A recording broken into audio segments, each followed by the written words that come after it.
Let's see if I can wake you up. We're live. With this one that came in the mail today. It's kind of weird. Thank you just opened it up today? I just opened it up today. Vesna was filming it. It is such a weird feeling when you have been putting this many hours into it. I mean, it's still almost 280 pages, and your guys' stories are in there. You're on Goodreads now too. I found it on there. I marked it as want to read. Yeah, it just nice. So cool. And look here in the end. Who are these amazing people here? That looks like me from a distance. It is you from a distance. No, it's been, for those of you who join in on this live, whenever you guys are joining, I created this book, or I started doing this book by myself, Power Without Permission. And then I realized we got to have these badass, amazing leaders in it that actually gives the real story of what's going on and all the lessons you guys have learned.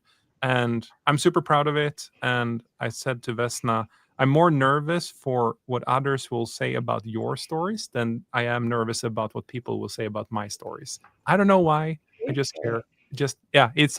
It's a weird, even if the book is about killing imposter syndrome, I have like milliseconds of imposter syndrome coming back and like, shit, I got to change this, or I got to do. You should read the book and take the advice that's in there.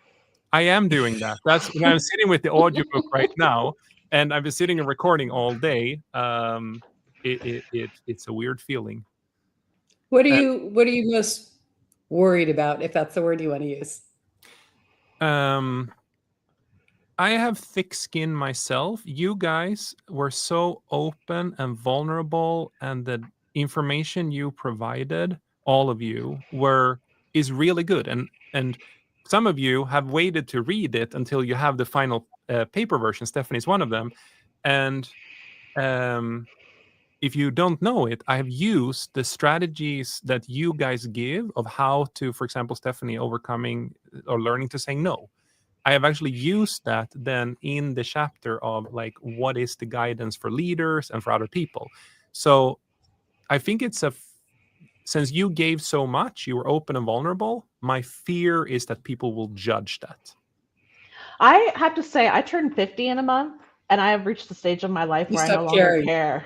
Yeah. And it's wonderful. I recommend it to everyone. Aging can be a blessing in that way.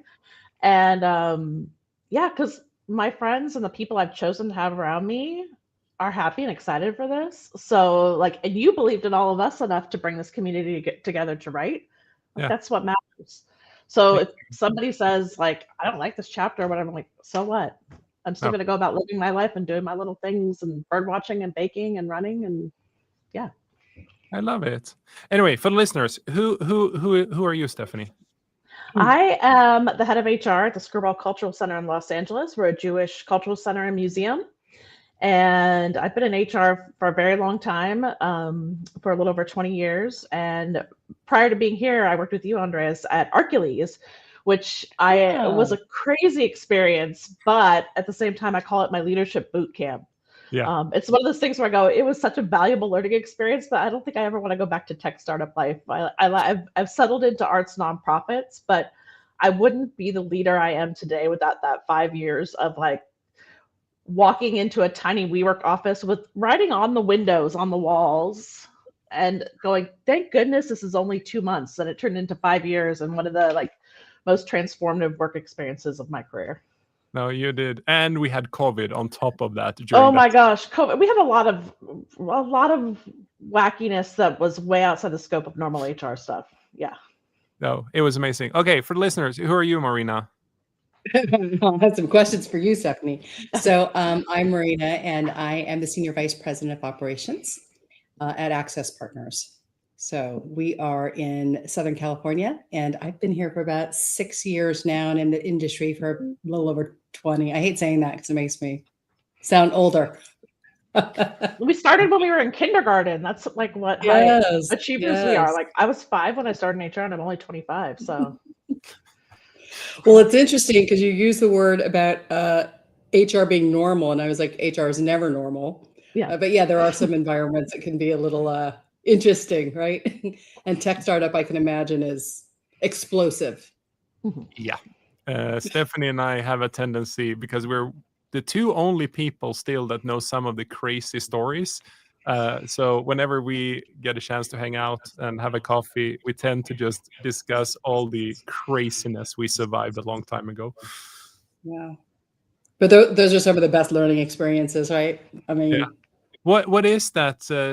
How long is it before we're allowed to talk about them, Stephanie? Because we talked about you should write a book about the secrets of HR. Oh, yeah. Talk about the best-selling book. Forget your book, like the expose on every crazy thing in my entire HR career.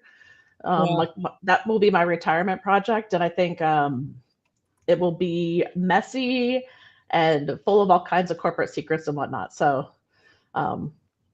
yeah, I'm sure that there's legal parameters on what I could even put in a book, but yeah, it's I went never out to dull. dinner not too long ago, and I had a young neighbor with me, and she was at the dinner table, and it was a business dinner. So she came with me, but it was a business dinner, and we're talking about all kinds of events that had just happened on a merger and acquisition. And she just said, this stuff sounds like it should be on reality TV. Do they not have like business shows for the things that go down behind the scenes? Because it can be pretty Crazy. Yeah, I was trying to think of the proper word to say. Crazy is nice. So Stephanie, when are you writing that book with all the dirt, all the laundry? Like I said, I think that's going to be my retirement project. That'll really keep me busy for quite some time. It'll be the tell-all. And then you can do one of those. It's published once you pass away, and then they can see wherever they want. There'll be a long chapter on you, Andreas, because we worked together for 5 years. Oh my God. Yeah. Anyway. Secrets we won't tell. I know. Secrets we won't tell. And I mean, Marina, you run HR as well, right? Yes. Mm-hmm. Yeah. So I will add one more thing for your intro, Marina. Marina, you're in private equity and you buy and sell companies, basically, and you have a portfolio. Well, we do some of that. Yes. I've been doing this for a little while. So, whenever you're buying companies, cultures clash, and there's always a lot of hurt feelings and things that you have to navigate with acquisitions and mergers. So it's always fun. Always. What was the best and the worst experience writing this book? Marina, you get to go first. You put a lot of pressure on people. So I think the hardest part was really, because usually business is business. And I think you really asked us to go a little bit deeper, right? You kind of asked us about, and usually people don't go there, right? You asked us about kind of our upbringing. And I was like, who would ever want to know that? And we don't talk about that at work. It's so you asked us to go a little bit personal. And I think that's it was new for me, for sure. So I was just kind of gauging, well, how transparent do I want to be? Right. I think that was a hard thing for me because that's not what I expect to do in business. No. So. I think it's extremely, one of the reasons is, and I was also super vulnerable. There were even things in there I haven't even told my mother, and I share everything with my mother. It's, I think unless people understand, like, because you guys are amazing, phenomenal leaders, and you were not always that way. So like you start, like Stephanie just said, it was 5 years of boot camp and it was transformational. And I mean, Marina, you and I worked together, and it's like seeing you guys grow. I've witnessed all of you grow. But I also think that a reader of a book that want to overcome imposter syndrome, they want to become a better leader, they want to change their company. If you only tell the success story of like, what's the end point? I don't think people understand how to get from where they are today to where they need to be. And that was one of the reasons that when we started the book, I'm like, if I ask you to only tell the success story, no one will connect with that. What's your I think one of the things, I'll let you share something, Stephanie, but I know for me, originally, some of the probing questions were about a variety of experiences, right? And there were so many to pull from. And it's like, well, what could someone be interested in? Because there are so many stories. There really are, especially if you want to talk about where you did it right, where you did it wrong. Pull the hat out of the bag and What are we going to come up with? There's just so much to share. And I think you really did try to push us into, what was hard. Yeah. Because if you Not don't what was share the easy, because struggle, people, and people, I think you were right. Your purpose, Andreas, really was about how do you connect to people and let them know, like, this is a journey, right? Mhm. We don't just arrive, and it didn't just happen overnight. This is like years of work, and doing it wrong a lot of times and figuring it out. So, and it's oftentimes a very lonely road. I did talk about that a lot in the story, but those who know me know that I've felt that way. Yeah. And what before I switch over to Steph, because I'm kind of curious, is it a relief to sort of have some of that out there, or is it something you're nervous about? No, so again, I think I scaled way back. On some of my edits, I took a lot of the personal stuff out. I did have a hard time with that. Like reading it, I was like, I don't know. So I left some of it in there, but I did edit out quite a bit. It's still, being vulnerable is still hard for me. Yeah. It's not something that I'm accustomed to doing, and I'm trying to do that more as I've gotten older because I've seen the benefit of it.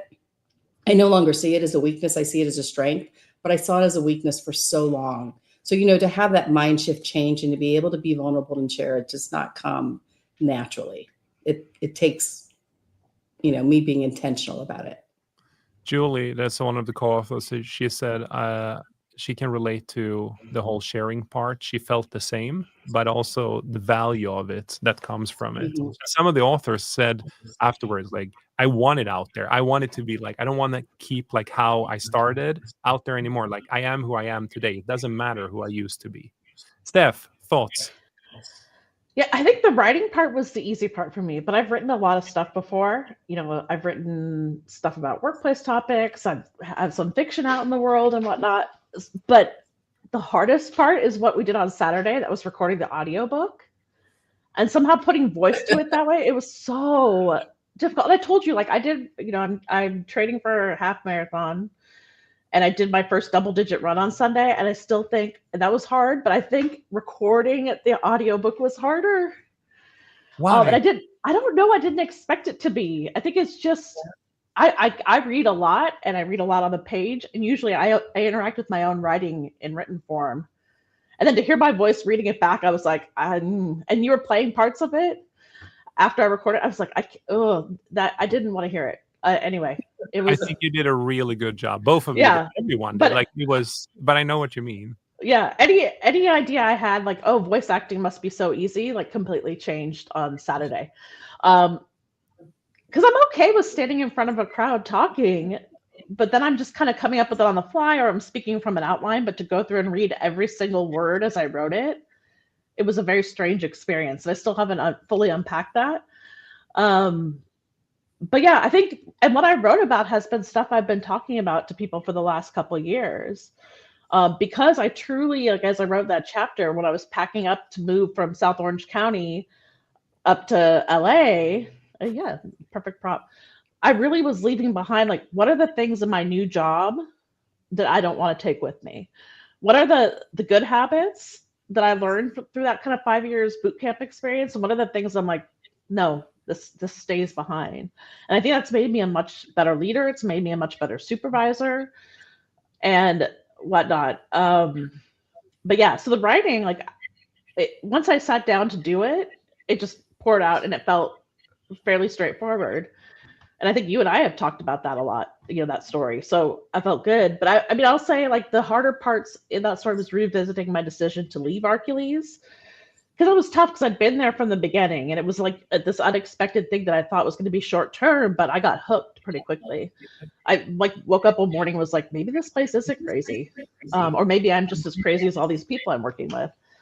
But that was a moment in my life where I was like, I need to move to the next thing before I get to the point where I stay here too long and I resent it. Because I wanted to leave on a high note. There's a lot of great people I met at that job that I didn't want to burn bridges with.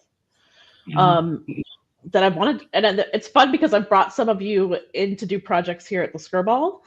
In fact, Craig's going to be here tomorrow, one of our colleagues from Hercules, as I say this.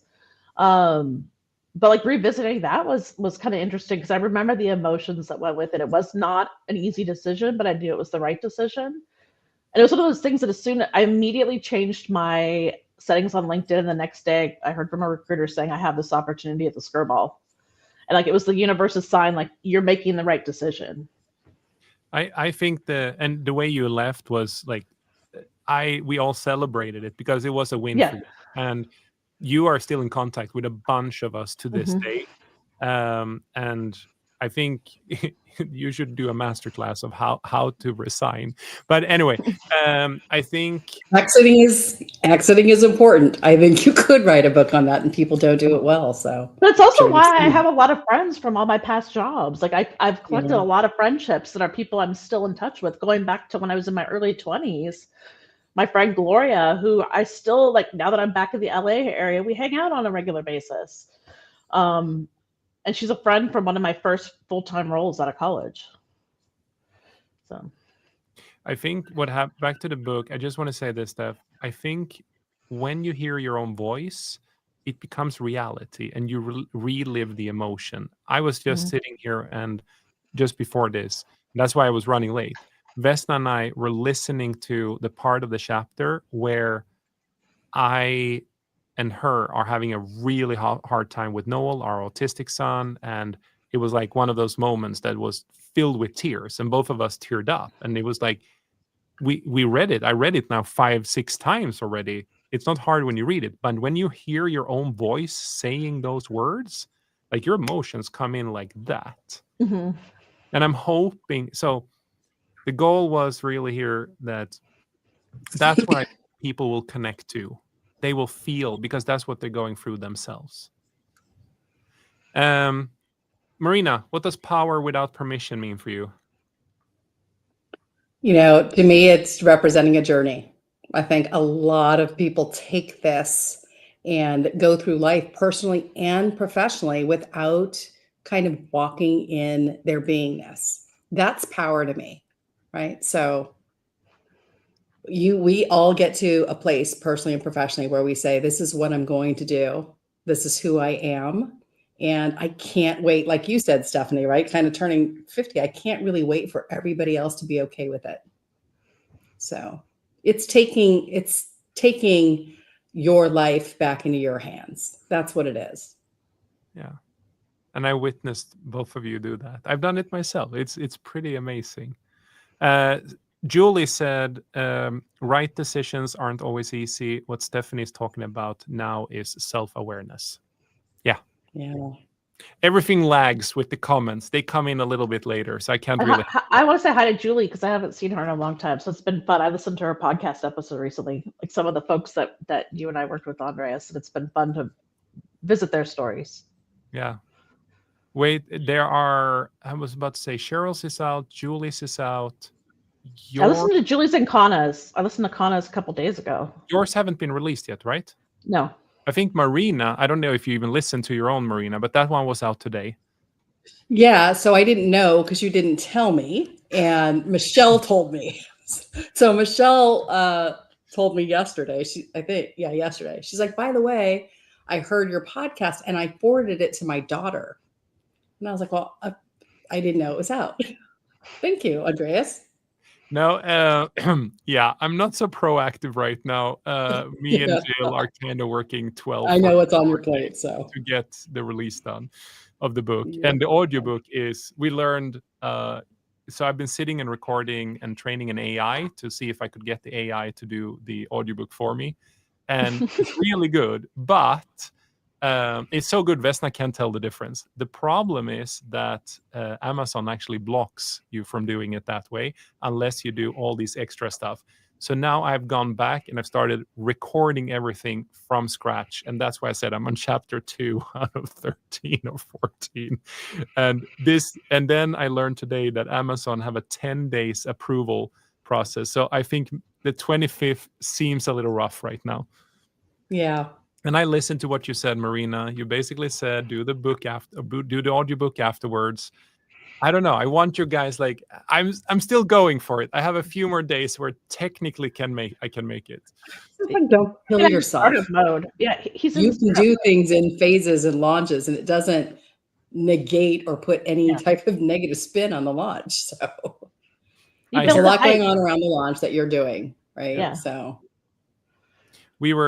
I think it was so cool yesterday. I don't know if you saw the text message I sent. We are partnered up with a couple of companies. Because we both have an online party, and then for people locally, we have a in-person party. But I don't know if you saw that one person that has a large following, 1.2 million followers, she shared the book yesterday. And I got a lot of questions from people like, who is this? And like people I don't know who they are reached out and like, how are you involved in this? oh, That's cool. where's this one random guy showing up in the all women group? In the Girl Power Network. That's No, cool. and I think that is actually one of the when people listen to it or they read this book, they will understand why I did what I did, why I have written this book, why I'm arguing for we need more equality between men and women. Mhm. But I have, and I think I told at least one of you, I've got a lot of hate from Yep. people already, both men and women, for Yeah. actually doing my best to be an ally and trying to make a change. Why do you think that is? Why do you think a topic like this, power without permission, real stories and practical tools to quiet imposter syndrome and lead with your brilliance, with insights from extraordinary women leaders across industries? Why do you think it's such? Does it spark controversy? Anything can spark controversy, Andres. At the end of the day, you have people who are really unhappy, very critical of everything they do, and really don't have probably enough going on in their own lives. I know that sounds completely judgmental, but the truth of the matter is if you have time to sit and criticize everything and find something bad, you will. If that's what you want to do, that's what you're going to be attracted to, and that's what you look for. I mean, I knew it would I knew the moment you talked about it, I was like, oh, that should go over well with both men and women, right? You're going to get grief for this.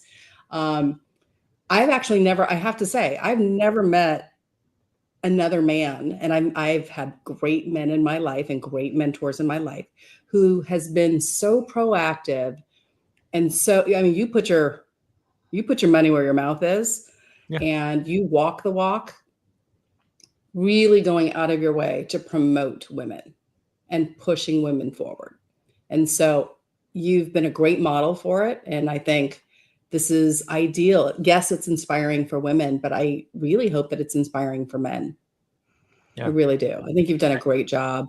And it's good to see it modeled the way you've done it. We're living in a world where like DEI is becoming a bad word. So I think anytime you're singling people out and saying things like, anything talking about gender or whatever is controversial in this day and age. I'd also say that people who are complaining about it who haven't even read it yet are probably not the audience for your book. Yeah. For our book. Yes, for our book. And I'm saying this as somebody who has a master's degree in women's studies. If anybody is qualified to have a negative opinion, it would be me. But obviously, I'm participating in the project. If I didn't believe in it, I would have said no right away. But I think there's huge value in us, and I keep looking at this, anytime I'm in a position of power, is how do I help provide a platform for other people? Mm-hmm. Not to lift them up, because I don't necessarily need that, but to realize sometimes I need to step back and be quiet and let someone speak. I find this a lot with my work with currently and formerly incarcerated people, is there's people in the organization I've worked with who are formerly incarcerated. I can't speak to that experience. So when that stuff comes up and it's talking about issues being faced inside, I stay quiet. But I realize as soon as they say, hey, we need somebody to create a social media campaign or create the spreadsheet, that's where I step in and do that work. And sometimes I do that behind the scenes stuff so that other people can get their stories out there. And so I think there's huge value in building those coalitions across different groups of people. It doesn't just have to be women lifting up women. Men need to lift up women. We all need to be engaged in that.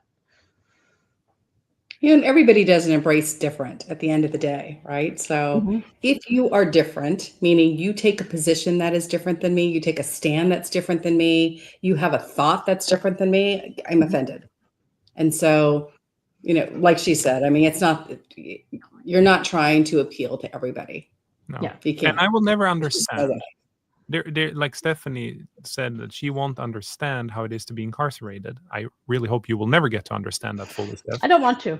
But it's the same. It's like I can't understand how it is. I saw what my mother went through. I've seen what a lot of friends went through. I've seen a lot of things. I will never understand it, but I will. That doesn't mean you shouldn't try to change it. Does that make sense? I mean, Mhm. it's the same reason, Steph, why you're doing what you're doing, and I know what you're doing, Marina. It's like you want change. Like it doesn't have to be harder than that. But for some reason, it's interesting.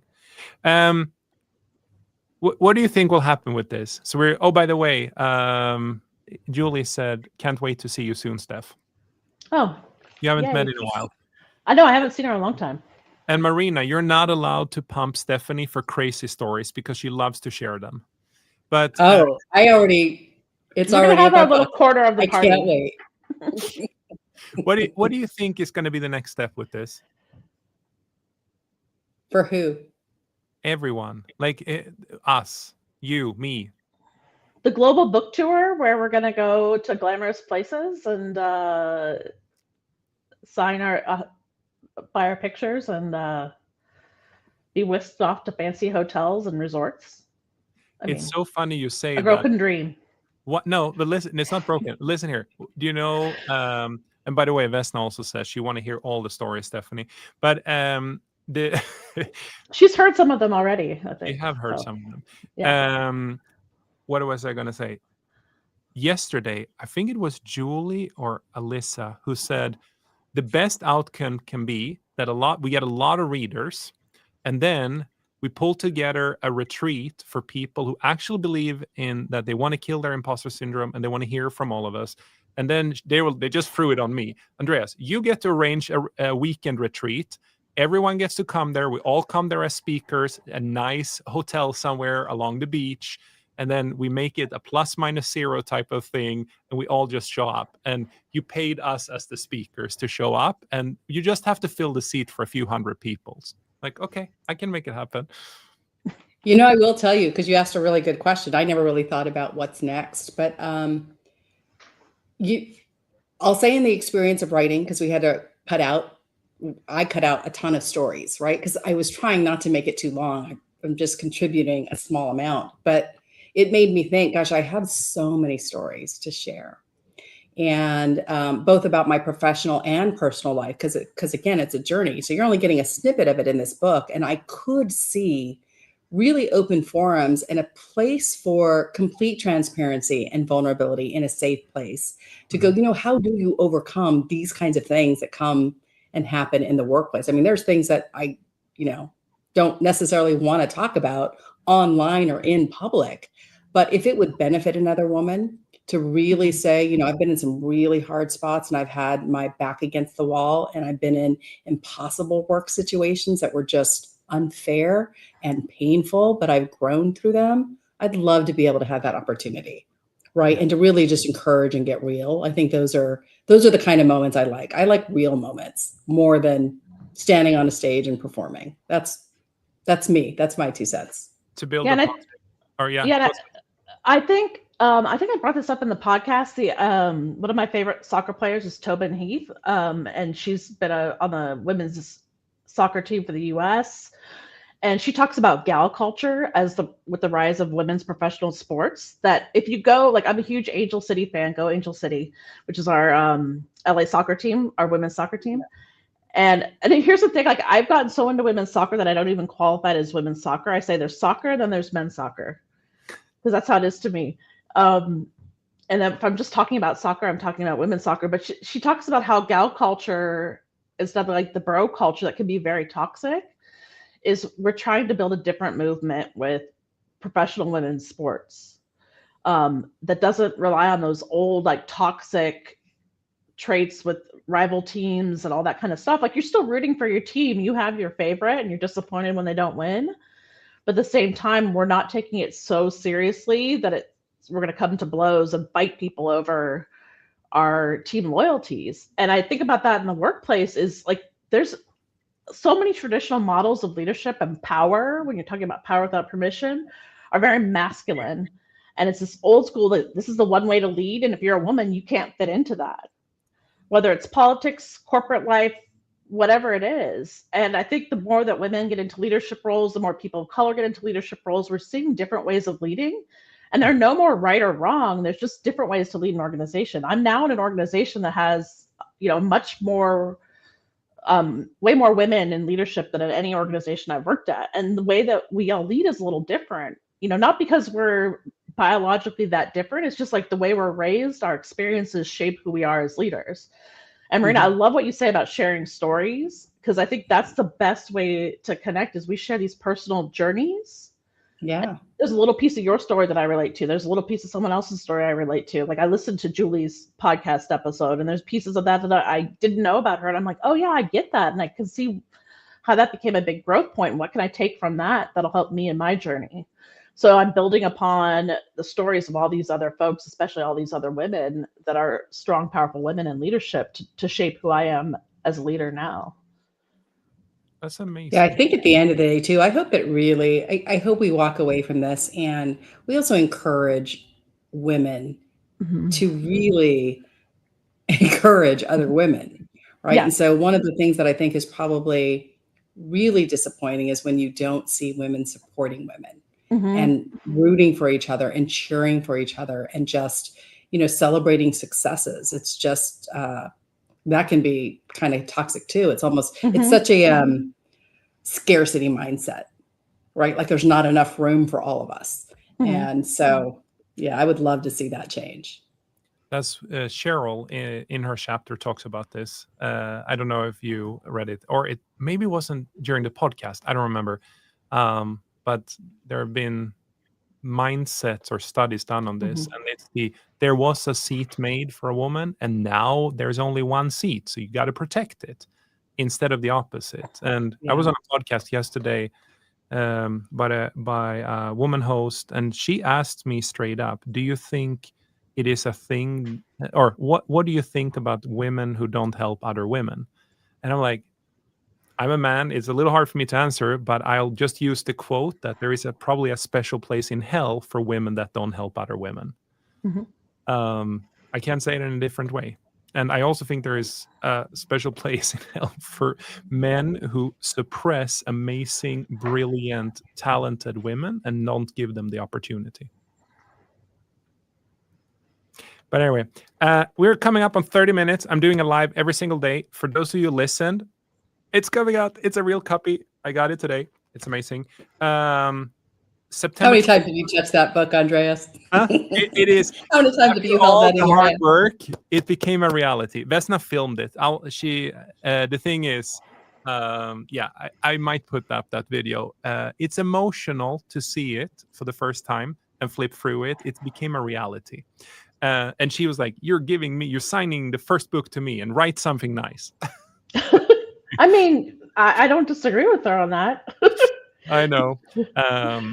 But what I wanted to say is, for everyone listening to this afterwards, you can go to leadersadapt.com/book. Here, I can even put up a banner. There it is. There you can find more information about the book. On September 25, we have a webinar. All of you guys will hopefully be there. It's at 4 p.m. I'm giving away 200 books, which basically means I reimburse 200 books. I give away coaching advice, basically for people as well, for a pretty high value. And then on top of that, because even though this book is this thick, we had almost twice the amount of information. So we're also launching this community, which is called Power Without Permission. It will go live on the 25th as well.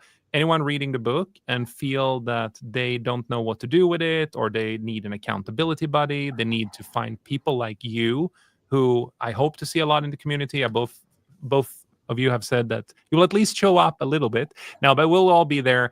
And there's a ton of extra materials, tools, quizzes, whatnot that we put in that community completely for free. And then the last thing I wanted to say as a promotion, 100% of the revenue, not margin, goes straight into developing more things in that community. My long-term goal is to do a little bit what you hinted to here, Marina, which is mentor matching, finding mentors for up-and-coming women leaders that are both men and women. And that's what I'm using all the money for, to basically get more tools, more free materials. And everywhere throughout the book, I won't show the QR code now because then you can scan it and you can end up there. I'll do it quick. Okay. But if you scan that QR code, that's how you join the community, basically. What else am I forgetting? Exciting. Yeah. Several of people have said, I want to do speaker events. So if anyone listens to this afterwards and you want one of the co-authors to go speak at an event, and especially Marina, I'm kidding. There's a whole discussion going on this topic. Me or any of the co-authors, let us know. I already have 3 requests, by the way, to come with me and 2 other people. So I think that's pretty cool. And come and talk about this. If it's companies, if it's she councils, women-led groups, I would love to talk about the topics of the book. Anything else? Yeah, there's a lot of topics in there. I did get the chance to read everybody's story. It was pretty amazing. Right? Yeah. It's a lot of good content. If I speak anywhere, I promise I'll come up with I'll throw in like a free weird HR story. As long as it's not about me. Those will cost extra. Yeah, I behave. Anyway, thank you everyone for tuning in. Steph, Marina, thank you. And yeah, September 25th, 15 days left. Okay, that was my best Macaulay Culkin face. I my grades before then. Okay, thank you everyone. See ya. Bye. Bye.